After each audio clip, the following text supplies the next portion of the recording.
ho avy ny tompo.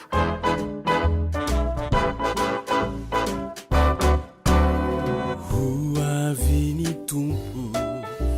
andray ny olonety, ho avy ny tompo tsy andriky ery. Dia mandroso tokantrano indray ny tenako amin'izao fotoana izao, miaraba ny mpianakavy finoana rehetra ary manonona ny fiadanao amin'ny tompo ho an'ny tsirairay avy ny tenako hivavaka isika. Misotranao ry tompo Andriamanitra rainay izay ny an-danitra mbola nomenao ty tombonandro velomana izay, mbola hiatrika indray ny toin'izao fampianarana izao, satria mahaliana anay izany hoe ho avy ny tompo ary mba ho isan'izay hitsena ho sy ho hitsenay Jesosy Kristy eo amin'ny raha lanitra izahay. Ka dia misaotranao indrindra mbola nomenao tombonandro havelomana, mahalala ny zavatra isy hitranga eto amin'ity zao tontolo izao ity sy eny miabakabaka ny ranitra. Amin'ny anaran'i Jesosy Kristy Tompo. Amen. Dia mitohitra antsika eo amin'ny zavatra mitranga. Misy moa ny zavatra hitranga ny an-danitra mbola ho hitantsika, izany hoe manaona tokoa ny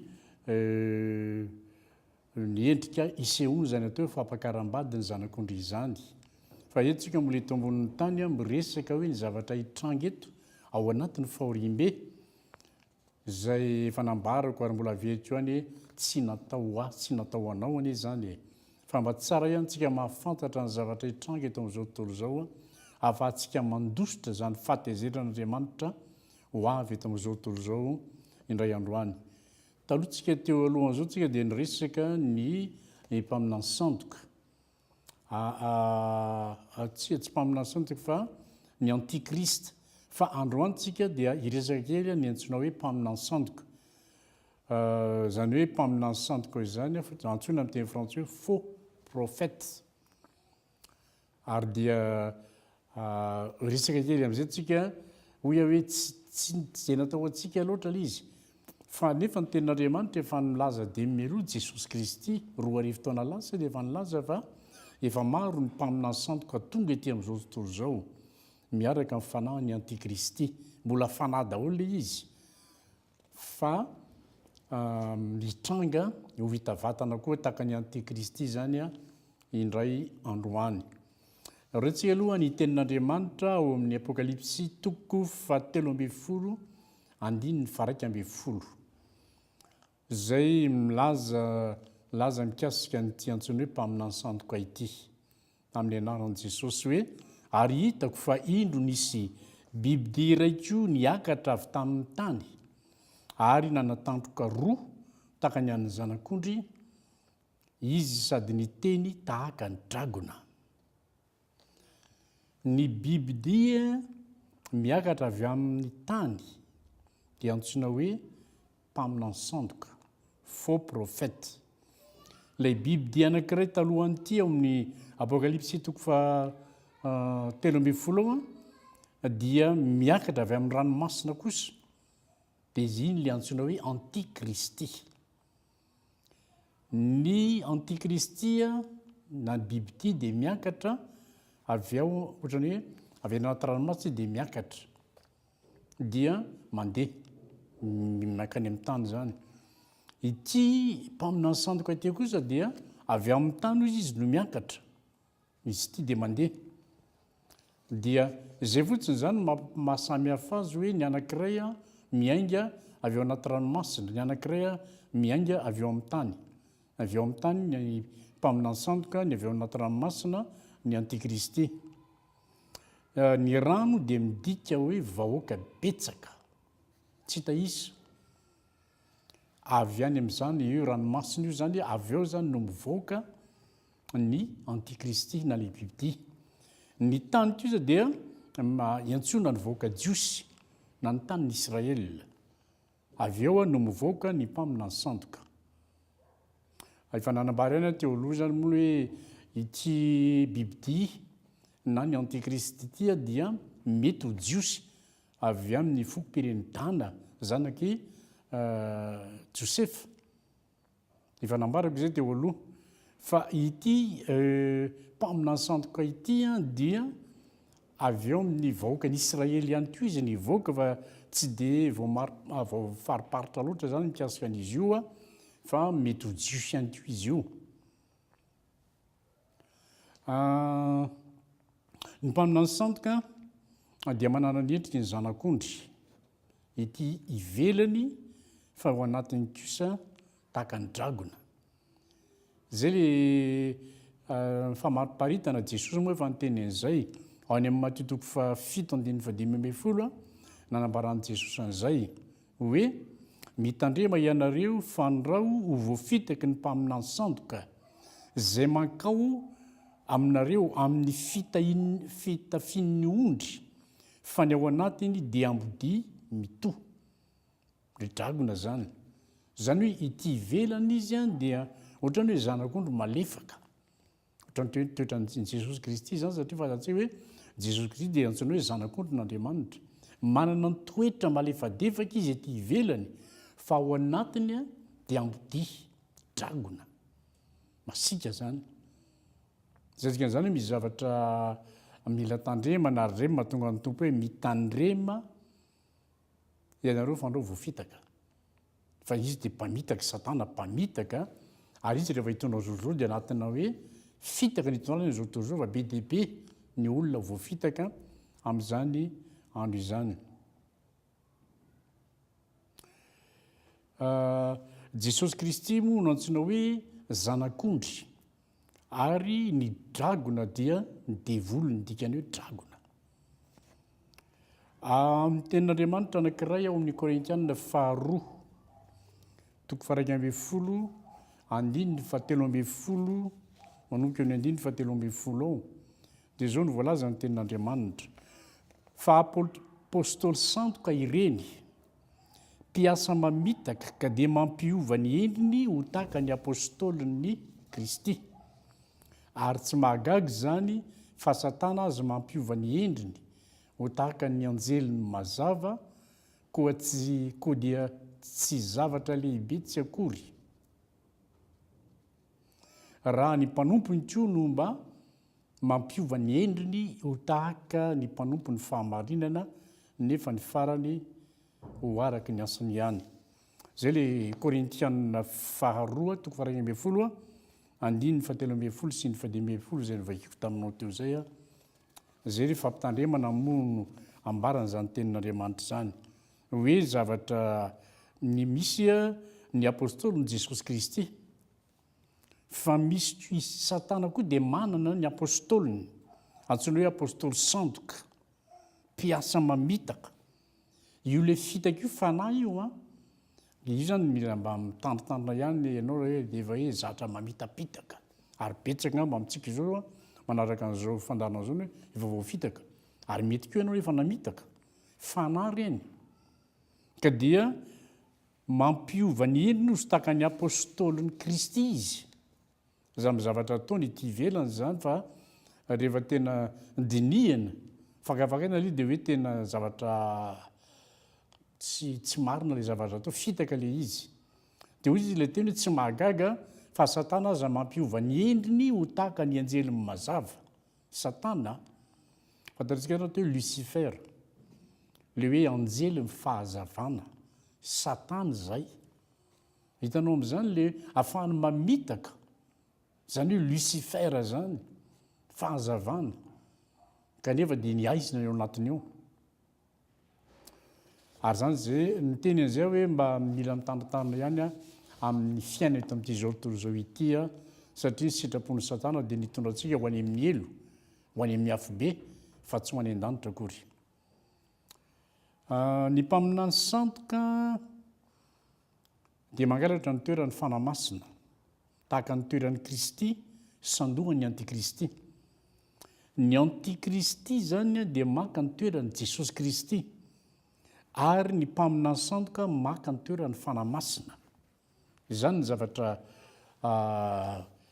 hitranga zany amin'ny fotoana andraisan'ny fahefana eto ambonin'ny tany eto.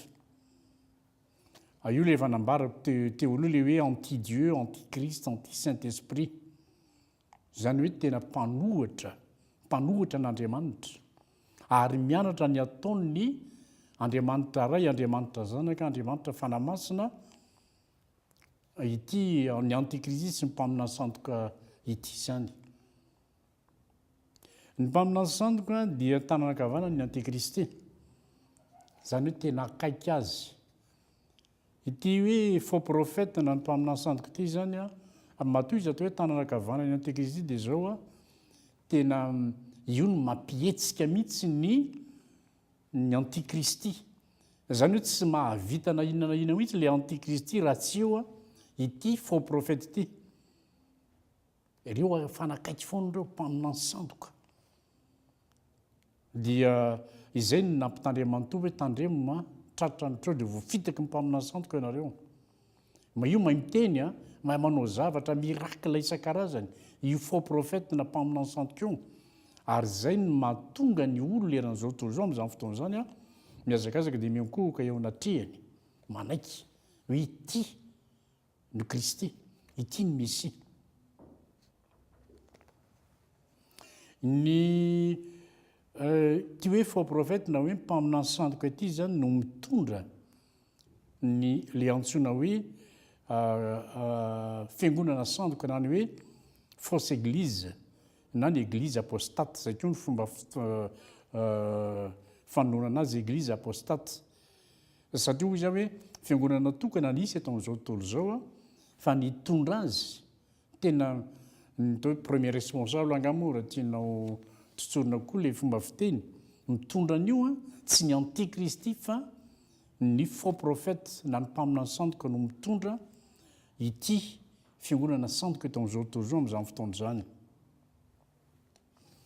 ny mpaminany sandoka na ny faux prophète no manao ny fahagagana sy ny famitahana mandainga rehetra eo anatrehan'ny olona samihafa fiteny manerana izao tontolo zao tsy nyle antikrist akory tsy le bibidimy manao zany hoe fahagagana sy famitahana zany fa ity faux prophète ity ty le hoe mpaminany sandoka ity tena manao an'io ary dia ratsorina zany dia hoe matoa malaza ny antikrist dia amin'ny alalan'ity mpaminany sandoka ity zay manao zavatra mampitolagaga n'izao tontolo zao amin'izany fotoana zany ka tena mahatonga ny olona laza hoe tsy misaotra ny antikristy fa le zavatra ataon'ilay faux prophète no mahatonga ireny zavatra rehetrarehetra izany hoy ny apokalypsy 3:17 andiny 17 ary manao famantarana lehibe izy ka dia mampidina afo avy any an-danitra ho amin'ny tany eo mason'ny olona azy hitanao amin'izany ny zavatra hoe vita nyty le hoe faux prophète ity na ny mpaminany sandoka famantarana sy fahagagana mandainga izy mampidina afo avy any an-danitra ho amin'ny tany eo mason'ny olona ary efa nandre mihitsy raha hoe amin'izao fotoana izao misy olona mahavita zavatra ohatran'izany na eo ambony pilipitra eo eo mitory-tena izy na mivavaka eo izy dia misy afo midina avy any an-danitra zay le mahatonga teny mamerimberina mandrakariva hoe aza mino ny fanahy rehetra fa izao toetra ny fanana avy amin'Andriamanitra na tsy avy amin'Andriamanitra tsika mantsy mora tratratratra n'le antsoina hoe fahagagana mirakla ny olona tena tia mirakla ka naiza naiza iantsoina ny olona hoe tonga avy aty fa isy mirakla na fanasitranana io na inona inona mila mitandrina dia mitandrina mihitsy ny zanak'Andriamanitra manoloana ireny satria ohatra efa mampiomana dia mampiomana izy ho avy izy ary zany zavatra hitranga ndray androany dia ianao zarina hitady mirakla hijery mirakla ahita mirakla ka rehefa zavatra efa mahazatra sarotra be ny miala amin'izany rehefa hoe tonga ny fotoana tokony andosirana an'izany zavatra izany amin'ny andiny 15 amin'ny apokalypsy 17 apokalypsy 13:15 izao no voalaza ary navela nisy aina ny sariny bibidia izy ilay faux prophète zany mba ahateny ny sariny bibidia ary hampamono zay rehetra tsy mety miankohoka eo anoloany ny sariny bibidia zany ny asa ataonyity le mpaminany sandoka ity averiko aminao hoe navela anisy aina ny sariny biby ity ohatrany hoe ny biby ity zany teo président de la république mondiale ty fantatrao ny sarina président vita ao anaty cadre izy dia mipetraka any amin'ny birao rehetrarehetra any fa ny mpamina ny sandoka mahavita hoe mihetsika io sary io dia mihetsika io na miteny io vitany mpamina ny sandoka manao an'izany hoe mba hateny ny sariny biby ity ary ampamono izay rehetra tsy mety miankohoka eo amin'ny sariny biby ity fa efa ny mpamina ny sandoka koa zany ao amin'ny andininy fa 9 amin'ny apokalypsy toko fa 7 andininy fa 9 ary ny olona rehetra anakely na lehibe na ny manan-karena na ny malahelo na ny tsy andevo na ny andevo dia ampandraisy ny marika eo amin'ny tana ny ankavanana na eo amin'ny ariny avokoa zany koa ny fahefan'ny mpamina ny sandoka izy zany mametraka ilay marika 666 eo amin'ny tanana ankavanan'ny olombelona velona amin'izany fotoana zany na eo amin'ny andriny ireny zavatra eny amin'izao fotoana zao efa fahafantatsika ihany fa efa misy any amin'ny firenena matanjaka toa any Amerika, any États-Unis, any Europe any reny zavatra eny zany ohatra nefa testena zany fe hita hoe mahomby le zavatra atao amin'izao fotoana zao reny zavatra eny raha ny tena marina no ampiasain'ny bibidia sy mpamina ny sandoka rehefa hiditra tsehitra hitondra n'izao tontolo zao izy io zavatra elektrônika rehetrarehetra io ary zany no ahafahany mahita ny olona na hiafinaiza ny olona na hiafinaiza tsy maintsy tratra amin'ilay contrôle ataony contrôle elektrônika io dia tsy maintsy tratra amin'izany fotoana izany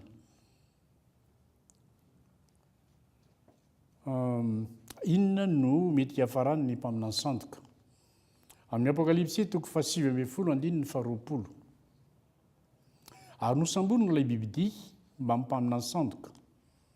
dia ilay nanao ny famantarana teo anatrehany ary izay nentiny namitaka ny efa nandray ny mariky ny bibidia sady miankohoka eo alohan'ny sariny ary dia natsipivelona ho any amin'ny fariafo mirehitra solofara izy roaroa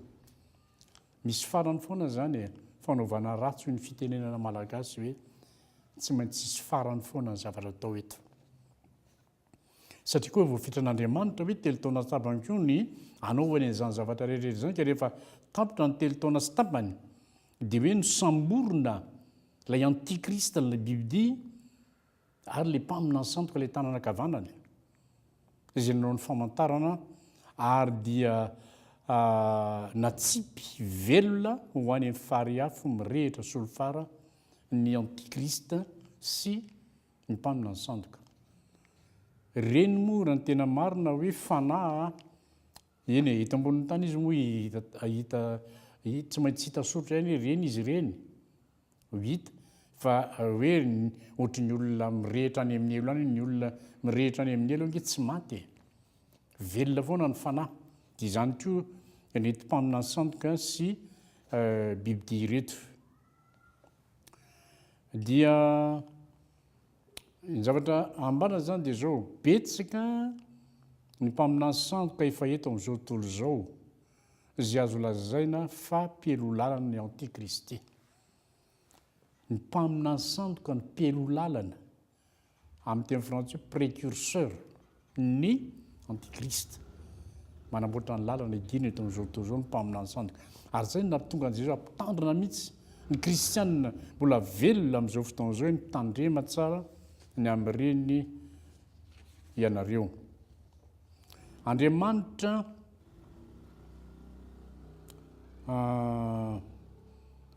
dia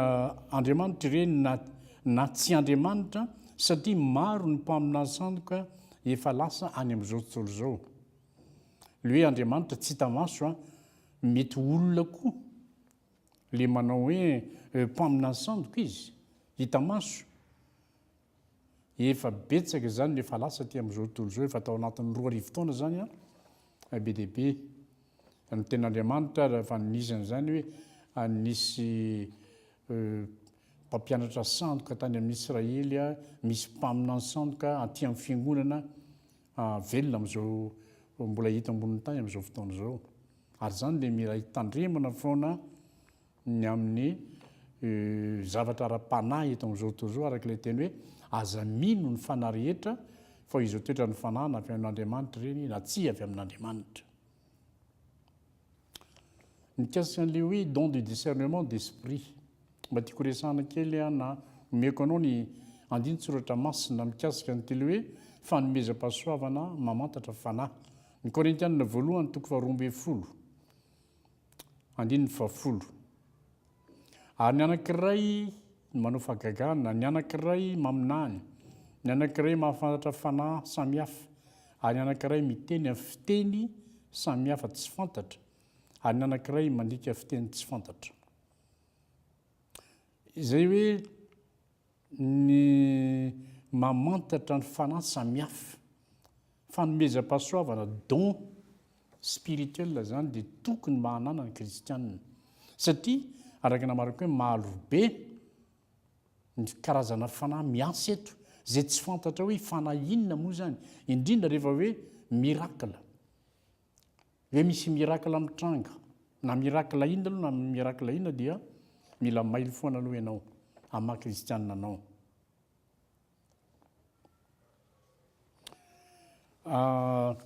Farany amaranako ny fotoanantsika androany angamba dia ny hoe ny fampitahana mikasika ny fanahy masina sy ny mpaminany sandoka minitra vitsivitsy ihany. Ny fanahy masina dia ny personne fahatelo eo amin'ilay hoe telo izay ray amin'ny kristianina. Ny mpaminany sandoka dia ny personne fahatelo koa izy amin'ny trinité diabolika. Fanaraka tsara mihitsy. Nidina teto tany Jesosy. Nidina teo amin'ny Jesosy ny fanahy masina raha vao natao batisa Jesosy ary nomba azy nandritra ny andro mpanompoany teto ambonin'ny tany ny fanahy masina. Tamin'ny nanomboan'ny antikristy ny asany dia nitoetra teo anilany ny mpaminany sandoka anamarina ny asany. Ny fanahy masina dia fanahy ny famarinana ary mitarika ho amin'ny marina rehetra. Ny mpaminany sandoka dia mandainga, mamitaka, toa manana ny herika ny zanak'ondry fa ny ao anatin'ilay feona dragona. Ny fanahy masina, ny fanan'Andriamanitra no nanaovan'i Jesosy fahagagana nanamarinany ny maha-Andriamanitra azy. Ny mpaminany sandoka manao fahagagana lehibe avy amin'ny fahefan'ny antikristy. Ny fanahy masina mandatsaka afo avy any an-danitra tamin'ny mpianatra tamin'ny andron'ny Pentecoste. Ny fanahy masina tamin'ny andron'ny Pentecoste nandatsaka afo avy any an-danitra. Ny mpaminany sandoka nampidina afo avy any an-danitra ho ety an-tany hitan'ny olona rehetra tao anatin'ny fahorimbe zany.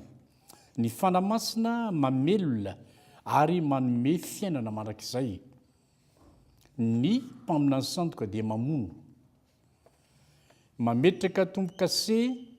amin'izay mino an Jesosy Kristy ny fanahy masina, fa mametraka ny mariky ny devoly amin'izay manome voninahitra ny antikristia ny mpaminany sandoka. Nataoko ihany izay le hoe fampitahana izay mba fatapataritra tsara hoe ay ve izany ny mpaminany sandoka, ay ve izany ny fanahy masina, dia isoratsika n'Andriamanitra izay fanazavana tsotsotra ny entiko taminao izay ary eo entiko mamarana koa ny fotoanantsika amin'ity fotoana ity. Dia azadino ny manaraka ny fotoana satria miverina amin'ny alarobi ho avy izao amin'ny 9 latsakavevany hatramin'ny 27 ity fanazavana izay nomeko tamin'ity fotoana ity. Ary dia eto koa no amarana antsika izao fotoana izao amin'ny alalan'ny vavaka isika.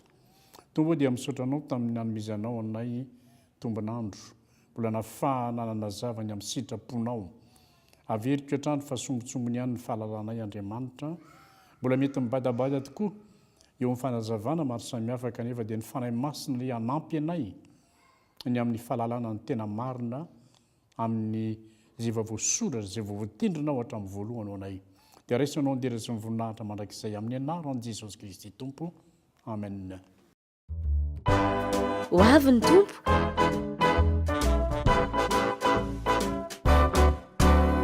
Ho avy ny Tompo andray ny olonety. Ho avy ny Tompo tsy andrikio